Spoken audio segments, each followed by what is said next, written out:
এক ব্যক্তি প্রচুর ইবাদত করত, আল্লাহ পাক তার ইবাদত করার জন্য পাহাড়ের চূড়ায় একটা সুন্দর ব্যবস্থাও করে দিয়েছিলেন। সেখানে ডালিম গাছ হতো, ঝর্ণা আসতো, খাবারের কোনো অভাব নাই। হাদিস এসেছে 500 বছর সে ইবাদত করেছে। কত বছর?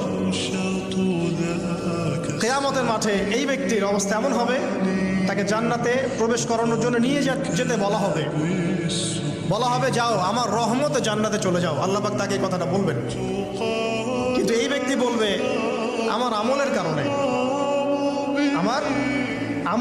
আল্লাহ পাক বলবেন আমার রহমতে জান্নাতে চলে যাও। ব্যক্তি বলবে আমার আমলের কারণে। আল্লাহ রাব্বুল আলামিন তখন তাকে দেওয়া সমস্ত নেয়ামতগুলোকে এক পাল্লায় করবেন, আর তার সমস্ত আমলকে আরেক পাল্লায় করবেন। একটা চোখের যে নেয়ামত আল্লাহ পাকের, সমস্ত আমল ও 500 বছরের ইবাদত এতটুকু হয়নি। তারপর তাকে বলা হবে ওকে জাহান্নামে নিয়ে যাও। এবার জাহান্নামে যাওয়ার সময় সে বলবে আল্লাহ তোমার রহমতে আমাকে মাফ করে দাও। তখন আল্লাহ পাক তাকে আবার ডেকে নিয়ে আসবে, বলবেন যে তোমাকে যে আমি ইবাদত করার জায়গা করে দিয়েছিলাম, এটা কি তুমি নিজে করেছো না আমি করেছি? সে বলবে আপনি করেছেন। তোমাকে যে আমি সৃষ্টি করেছিলাম তখন কি তুমি কোনো আমল করেছিলে?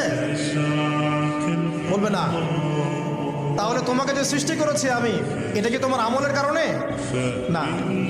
তোমাকে সারা দুনিয়াতে এত নিয়ামত দিয়েছি, এটা কি তোমার আমলের কারণে? সে বলবে না। তখন তাকে জান্নাতে প্রবেশ করানো হবে। কিয়ামতের মাঠে এমন অনেক ঘটনা ঘটবে যেটা আমাদের চিন্তার বাইরে।